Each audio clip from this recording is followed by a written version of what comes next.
Good morning friends. तो friends, bonus और buyback की अब हम इस प्रॉब्लम को सॉल्व करते हैं। चलिए पढ़ें। Alpha limited furnaces the following summarise balance sheet as on March 2017। ठीक है,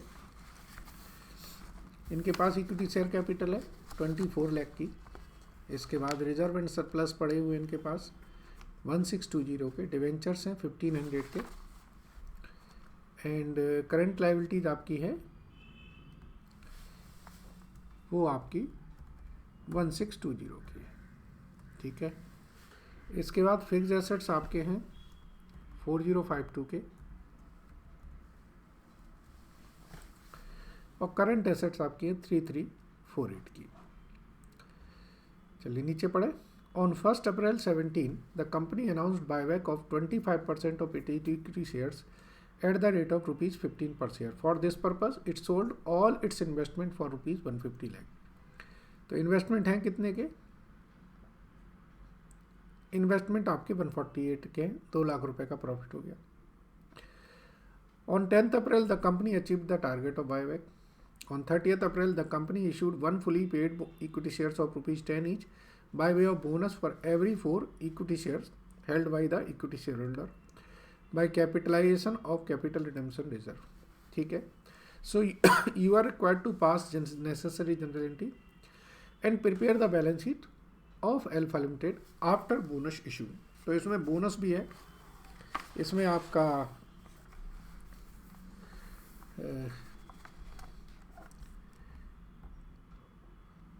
बायबैक भी है, प्लस इसमें बैलेंस शीट भी है। तो थोड़ा सा बड़ा क्वेश्चन हो गया, बट टेक्निकली देखा जाए तो इसमें कंसेप्चुअली इतना कोई कॉम्प्लिकेशन नहीं दिख रहा। तो करते हैं इस क्वेश्चन को, समझते हैं।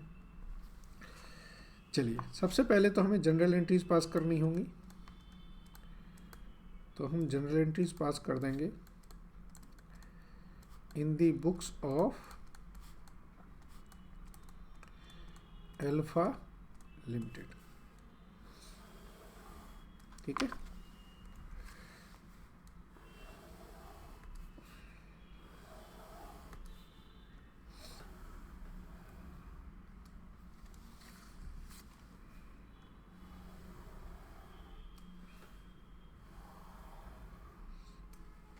ठीक है। सबसे पहले तो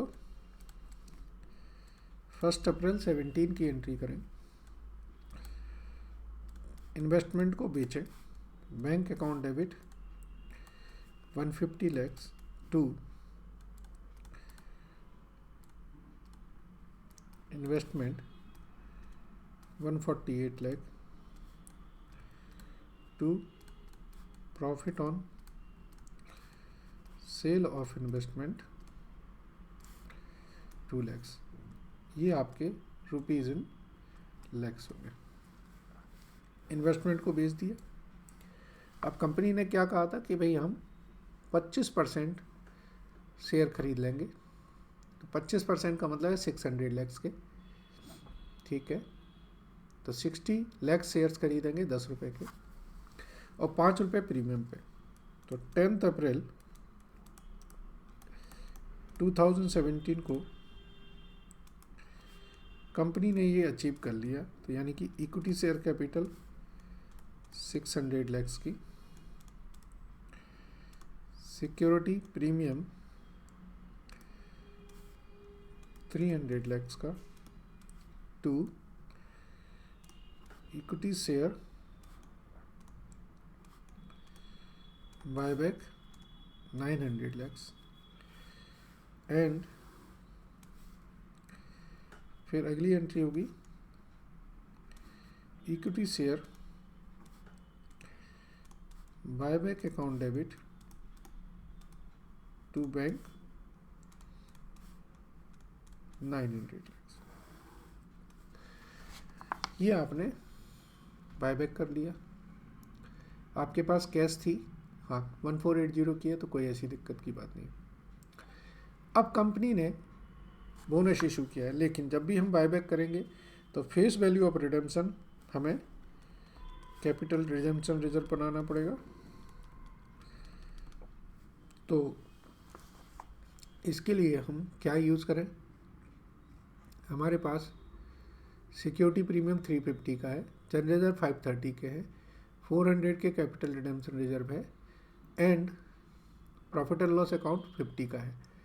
तो 350 के सिक्योरिटी में से 50 का बचा हमारे पास। तो आप सिक्योरिटी प्रीमियम ले लीजिए 50 का, इसके बाद ले लीजिए आप जनरल रिजर्व 530 के, और जो बचा वो 20 आपका कैपिटल रिडेम्पशन रिजर्व हम क्रिएट करेंगे 600 का। फेस वैल्यू ऑफ बायबैक का रिडेम्पशन क्रिएट करेंगे। तो ये अब हमारी कैपिटल रिडेम्पशन रिजर्व क्रिएट हो गया। अब हमारे पास कैपिटल रिडेम्पशन रिजर्व टोटल कितने का हो गया, 1000 लाख का हो गया। ठीक है जी, पहले से 400 लाख का। 30 अप्रैल को कंपनी ने 1 fully paid equity shares issue कर दिए by way of bonus for every 4 share held by the equity share holder. तो अब 30 अप्रैल की बात करें,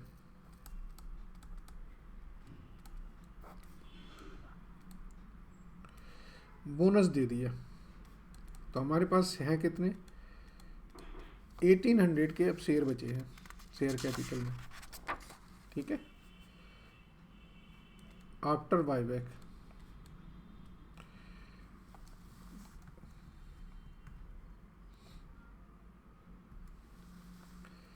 तो नंबर ऑफ शेयर्स की बात करेंगे तो 180 लाख के शेयर बचे हैं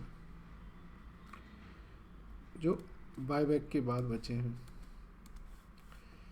into 1/4 that is 45 lakh share. तो जो बोनस अमाउंट आई वो कितनी हो गई, 450 लाख रुपीज। सो पहली आप एंट्री करेंगे capital redemption reserve account debit to bonus to shareholder, ये आपकी 450 से एंट्री पास हो जाएगी। अगली एंट्री होगी bonus to shareholder account debit to equity share capital, ये हमारी बोनस शेयर अलॉट करने की एंट्री हो जाएगी। ठीक है जी। अच्छा, इसके बाद आपको ये जो 2 रुपये का प्रॉफिट हुआ था ये प्रॉफिट एंड लॉस में ट्रांसफ़र कर दीजिए। 30 अप्रैल को ही कर दीजिए, कोई बात नहीं। Profit on sale of investment to P&L account. ठीक है जी, ये हमारी सारी जनरल एंट्रीज हो गई। अब इन्होंने कहा कि आप एक बैलेंस शीट बना दीजिए।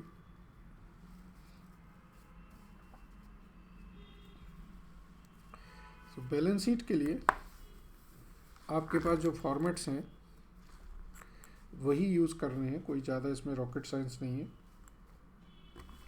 ठीक है, शेड्यूल 3 का फॉर्मेट आपको यूज़ करना है। चलिए शुरू करते हैं।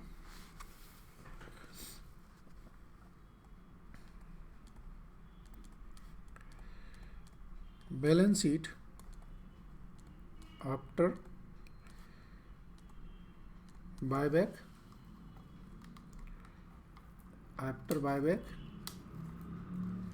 And bonus.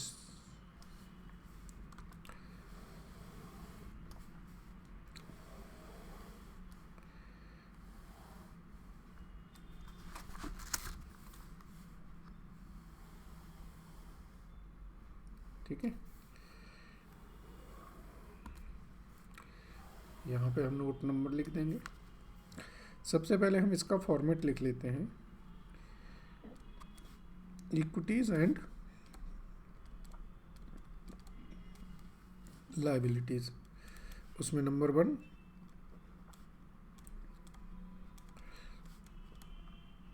Share holder funds, उसमें share capital, reserve and surplus. Number 2 non current liabilities, इसमें लॉन्ग टर्म बोरिंग आ जाएंगी। नंबर 3 करंट लाइबिलिटीज, इसमें आपके करंट लाइबिलिटीज में जो बैलेंस शीट में है वही देख लीजिए। तो करंट लाइबिलिटीज में आपके trade payable and other current liabilities हैं। ये आ जाएगा आपका ट्रेड पेबल और बी अदर करंट लाइबिलिटीज, ये आपका टोटल आ जाएगा। नंबर 2 में हम लिखते हैं एसेट्स। एसेट्स में नॉन करंट एसेट्स, इसमें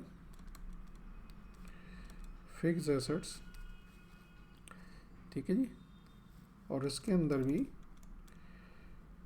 टेंजिबल और इंटेंजिबल हो जाता है। नंबर 2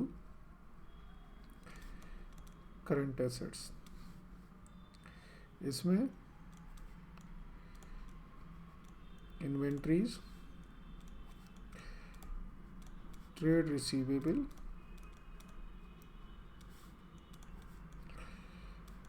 कैश एंड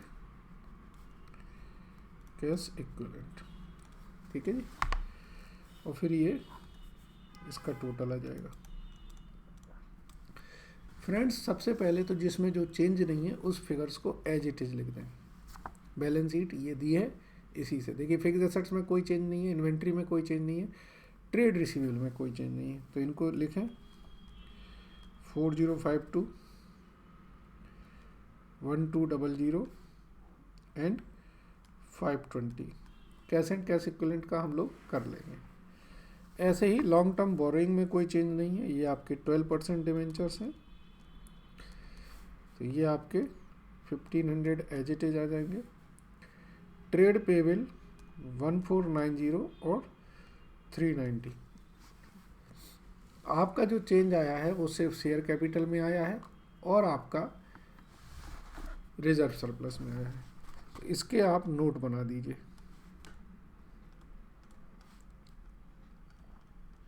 ठीक है जी। अब नोट 1 आपका बनेगा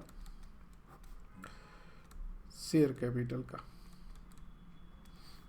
शेयर कैपिटल में आपके पास पहले से कितने शेयर थे? 240 लाख के शेयर थे, उसमें से 60 लाख के शेयर आपने बायबैक कर लिए और 45 के आपने बोनस दे दिए। तो अब 225 lakh shares at the rate of 10 each, तो ये आपकी शेयर कैपिटल हो गई 2250 की।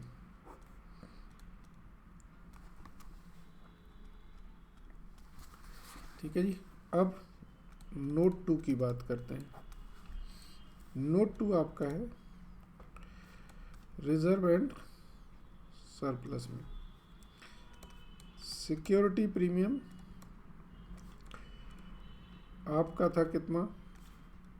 350। ये यूटिलाइज कर लिया हमने in buyback and capital redemption reserve, तो अब नील बचा। जनरल रिजर्व आपका था 530, यूटिलाइज पूरा कर लिया हमने, तो ये नील बचा। कैपिटल रिडम्पशन रिजर्व आपका था पहले से 400, इसमें एडिशन हुआ था हमारा 600 का, यूटिलाइज किया हमने 450, तो इसमें बचा 550, ठीक है। और चौथा है आपका प्रॉफिट एंड लॉस, ये आपका था 340, यूटिलाइज किया आपने 20 का, एडिशन हुआ इसके अंदर 2 का, तो ये बचा 322, तो ये आ जाएगा 872, तो 872 आपके रिजर्व एंड सरप्लस आए। इसका टोटल करें तो ये आएगा 6502। अब हम कैश की बात करते हैं। कैश आपके पास कितनी थी? कैश पहले से थी आपके पास 1480 की, 150 आपको मिले और 900 गए, ठीक है। 1480 में 150 आपको मिल गए और 900 गए, तो 730 की आपकी कैश बची, तो इसका टोटल आएगा 6502, ठीक है। समझ गए? कोई दिक्कत नहीं। Thank you very much.